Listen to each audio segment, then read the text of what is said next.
Hi everyone, I'm Steve. I'm here today with Jesse Townsend. Jesse Townsend is a personal trainer at Parkway Athletic Club in Reno, Nevada. You can check out Parkway Athletic Club online, and Jesse is a trainer there. So, welcome, Jesse. Thank you. Yeah, great to be here, man. Okay, so also if you have questions or comments for me, you can reach me at stevemain.com. You can contact me there if you have thoughts about our interviews or any of that. So, and if you have questions for Jesse, you can go right down to Parkway Athletic Club. He'll be there. Our trainers love to help you guys. So just go down and see what he's doing. So today we're back to our series. If you could only take 5 supplements, what would they be? You guys know I'm a supplement nut, and for me to cut it to five is like I could cut it to five times and make it 25, but here we are with Jesse, and we're going to ask him, Jesse, and maybe we give you 3 bonus picks after. So if you could only take 5 supplements, what would they be? Number one, what would it be? So my number one pick, I think this is going to make and pull common sense out of most people, even if you're not deep into the supplement game or deep into, this whole exercise and fitness or wellness game. Just a good, solid multivitamin, and I think one that is from, like a whole food source is the best way to go these days. I mean, the thing that this will spark up most people's interest because I don't think everybody eats a perfect balance, especially of these greens and fruits, and probably fruits and vegetables. Most commonly when I'm coaching people or when I'm talking to them about diet is the stuff that is missed most often on a daily basis, right? And so multivitamin makes a lot of sense. A whole food one, you're going to get a better absorption rate. You're not going to get some of what the synthetic has, which is just not absorbing as much, maybe not getting as much of what the nutrient content is, like on the profile of the vitamin. And so I think that's a good route to go. Okay, you've got Jesse's number one. What's number two, Jesse? Number two, that's hard. This was hard to rate as what a number two would be. I had a couple that could fall in here. I went with the fish oils and the omega 3, the fatty acids. Again, a lot of good things that these are going to do for you. Regulating inflammation, right? That's one of the things that omegas do that I don't think a lot of people even think about when they start taking a fish oil. I think we kind of think about, well, most is good fats, and maybe this is something that we don't get enough of in our diet. So this is a good route to go. Proper cardiovascular, respiratory, immune, musculoskeletal health. I mean, it does a lot. Regulates blood pressure and helps with maintaining healthy body weight. So for most people that are trying to stay healthy, even if you're not doing, like a vigorous exercise program, which would be most likely 4 days a week with resistance training and cardio, still a good one most people will need that's missing in a diet. Yeah, that is a good one. And I just want to remind everybody that look, what's on my list is going to be, but I'm a couple months away from being 60. So what's going to be on my list? What's your gender? What's your body composition? What's Mm-hmm. your exercise level? Are you training? Age? All those things are going to matter on what you choose to pick. So you got to keep that in mind. Like you guys can go back and watch mine. What's on mine? There's a couple things on there that no one else is going to have because of my age and so on, and just personal issues. So just want to remind you about that again. So, and Jesse works with a lot of people, right? All ages, different genders, all over the place. You're not going to recommend the same thing for everybody, right? That's right. Yeah. Okay. Yeah. And what we've kind of done is like this is kind of for you, and a lot of the trainers that I noticed that most of them picked, okay, I'm going to pick 5 that I would take. So anyway, what's number 3? Yeah, to put some context in that too, this is not actually, this list that I'm handing is more from a coach perspective, is kind of how I took this. And this is more, Okay, I think that this is more for average users, to put it into a category. Yeah, my picks would be definitely a little bit different for the things that I'm doing and what I train for and prep my body for on a daily basis. So yeah, this I did more user friendly. Like if you were to start up a program and go in and pick out 5 supplements at a supplement store or online. These would be probably a popular 5 that it would be good for you to get into. yeah, that's good information. That's good to know where you're coming from. This is for a Yeah. general recommendation for a general person that you might be training. So, what's Yeah. number three? So number 3, I've got magnesium. Important supplement. This has a lot of good things in it, right? So it's got, it's required for more than 600 enzyme reactions in the body, right? So, World Health Organization estimates 75% of American adults don't meet recommended daily intake for this, right? And so again, this is one that fell into a category where most everybody's probably going to need and benefit from this magnesium, especially men, and this can help with a lot of things, right? Most of these diets that we have and consume, some of them can be high in processed foods, and you have blood sugar abnormalities and things that can happen when you don't eat. Let's say perfect is the way to put it. Even when you just slip here and there, and you're on a diet which is proficient most of the time. So this can have and do a lot of things for you, and help with your bones and heartbeat irregularities and muscle cramps and twitches and all kinds of stuff. So magnesium is a good one for the list for 3. Yeah, it does do that. It regulates the heartbeat, all that stuff. It was one that was on my top five. So, what's number four? So number 4 is vitamin D. Um, pretty, like, again, another common sense thing with vitamin D. We know that the sun can provide good amount of this. We also know the sun, for most skin and people might not be the best way to go for collecting vitamin D to be in it all of the time. In fact, I think most people nowadays are choosing by knowledge and again provided through medical history of what the sun can do. Most of the time we're covering up or we're putting a sunscreen on. We're still getting and absorbing a lot of what the vitamin D is from it. But again, on an everyday basis for most climates and most regions of where people live, 88% of population receives less than optimum levels of vitamin D. So even though we process it naturally through sun exposure, it's often not enough and for what we need. So vitamin D is definitely there on the list. That's huge. Another one that was on my list. And interesting, Jesse, that's on, of all the interviews we've done with trainers in some of our different gyms, that is on at least half, more than half of the trainers picked vitamin D. Yeah. And most of them had it one or two. So that's interesting. There's definitely a pattern there with vitamin D. Yep. So, how about number five? Number 5, man. One that I introduced into my life just a few years ago, actually. So, on my list of personal supplements, we may get into that at a later time. But I'm not huge on supplements. In the years I've done this, I've got about 17 years in the health and fitness industry, and I've coached for a majority of that time. I've been through tons of nutrition courses, and lots of information is inside of me, but I'm not big on it. I'm really one of these people that take supplements, on the basis that I know that I probably need it almost for sure, meaning I'm not getting it out of my diet or whatever I'm doing with my health, right? So probiotics, right, for gut health. This will be my number 5. Really important for me. The decision here really came from like a personal place on this one.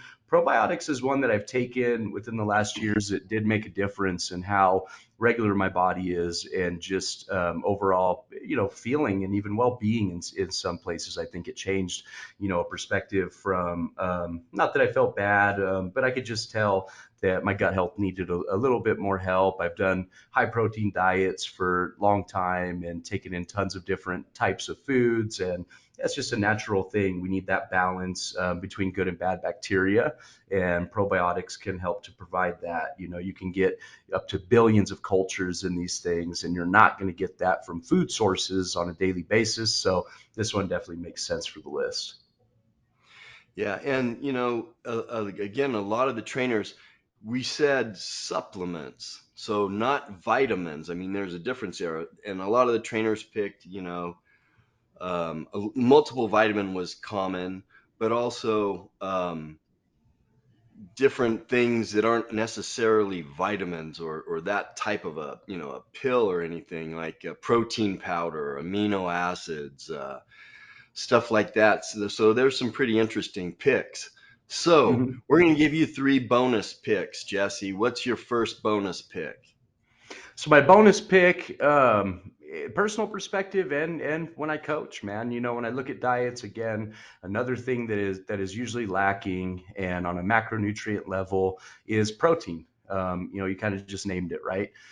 It's not always a whey protein. That's not always the source. I think most common nowadays that people can reference to and have information on is often a whey protein. And so, difference in these whey proteins, as from, like these iso wheys and all the hydro wheys and stuff that they have, it's really the filtration process that it goes through. So you can get like an iso whey that's going to absorb very quickly. It's good for after workout. It's pretty much, if you want to use it in these terms, pretty much like broken down almost for your body to be able to absorb and utilize the nutrients that are in it. So in some cases, it can be a whey protein. It really depends on when the person needs this in their diet. In other cases, it's more of, like a blended protein, a more sustained protein. It could be egg or casein, depends on the time of the day and the needs that the person has to benefit from whatever is missing in their diet. Again, it's not something, I don't think coaches and professionals should just go spitting out one name of a protein for somebody. If you know a little bit more about it and you're trying to help somebody, you dig through what they do and what they don't have, and you come up with a solution for what is missing based on the knowledge and resources that are out there. So different types, but I would just say a protein, in general, is something good to have as one of my bonus threes. Yeah, that's great advice too, Jesse. And there is so I'm a protein guy. I eat a lot of protein. I take a lot of protein powders and a lot of different stuff, but there is so many different ones out there, and they're not all the same. A whey isolate is different than you can even get grass-fed beef protein isolates. You Mm-hmm. can, you know what? So, a lot of the vegan protein, my body likes it. Mm-hmm. I always, if I'm doing a vegan protein, I always spike it with leucine, just a scoop Yeah. of leucine in there. Um, and my body likes the vegan protein. And like I said, I always spike it with leucine, but it's always the best I can get, especially if it's a vegan protein, what's on those plants. So I make sure I get an organic, grass fed if it applies, if it's a whey protein and so on. But they're all different, and don't just go for the cheapest one. You also got to look at, is it more protein dense? Or does it have some carbohydrates in it? What's in it? Because a lot of these protein powders, they put some garbage in there. So True. this is a very personal selection, and it's almost like you're right. Somebody needs to talk to you, and you need to go through every single different type of protein and ask that question to a lot of, ask the question to these people, a lot of different questions, because um, everyone's different. And Yeah. what is their specific needs and what are their specific goals? So you can't just say, take this one, because it's a personal thing. So those are all good points. So, Yep. second bonus. Yeah, so second bonus, and you kind of started talking about it a little bit with the leucine. So branched chain amino acids, leucine, isoleucine, valine. I think supplement that is high enough, again, in branched chain amino acids to help complete, protein sources if you need it for that reason. Great thing to add into what your food planning may be, so you have a higher absorption rate, for the foods that you're consuming.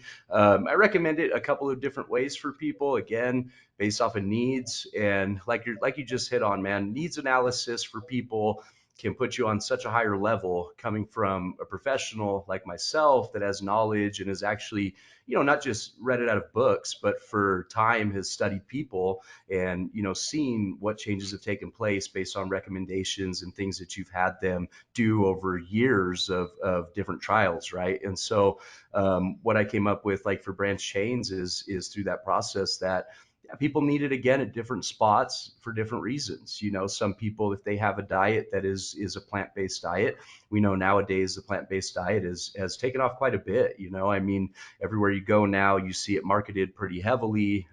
You see it in even gas stations as options for protein bars and stuff like that. And if it's hitting those levels on a marketing scale, this is something that a lot of people are, doing, and or, they feel like it's an industry that's going to continue to implode. And I would agree. So the branched chain amino acid can help in those ways to complete these incomplete protein sources.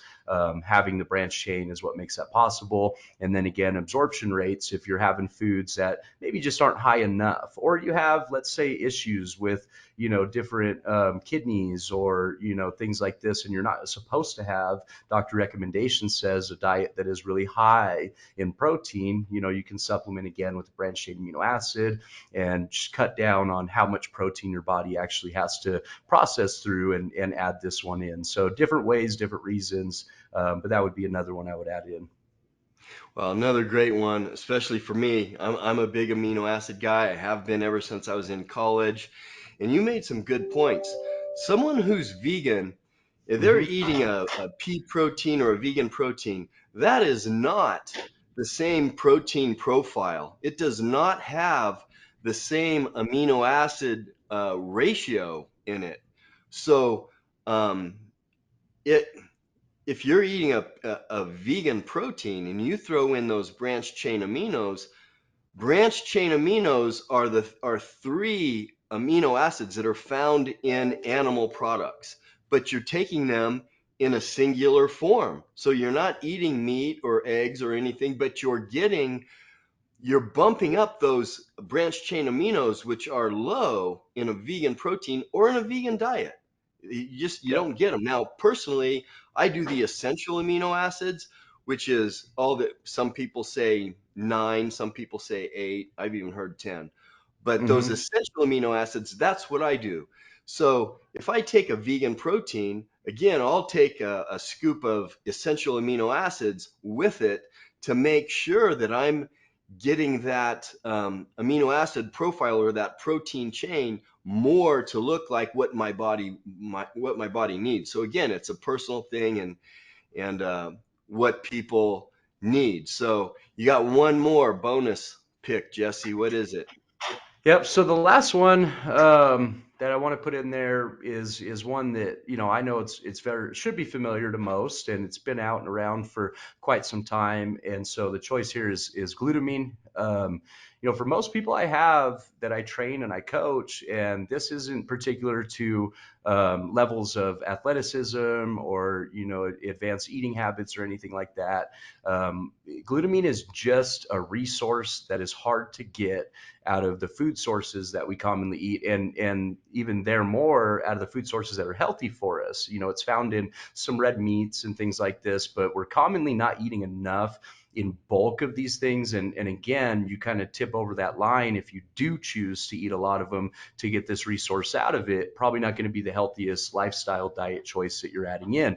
And so glutamine, on this level is definitely a good one. Great for recovery, great for repairing down those broken down tissues and fibers that you're getting in, when you're doing a good resistance training program. And everybody should have that, as a base of their workout plan is some resistance training on some levels. So I think glutamine is one that I often recommend. I often add into people's diets. And again, most of the information that I give, actually, rather all of it, is usually based on a place where I've seen it work and I've been around it for a long time and either taken it myself for many years or been able to coach and have people take it as a suggestion and been able to see it have an impact in a direct way in some of these things that we're trying to work on. So yeah, glutamine is in there too. Yeah, that's another good one. Glutamine is another one that's definitely in my drawer of my repertoire. So um, Jesse, thanks for being with us. We'll have you back. Jesse is at Parkway Athletic Club in Reno, Nevada. You can check him out online. Go down and say hi to Jesse. Thanks for being with us, Jesse. Thank you, Steve.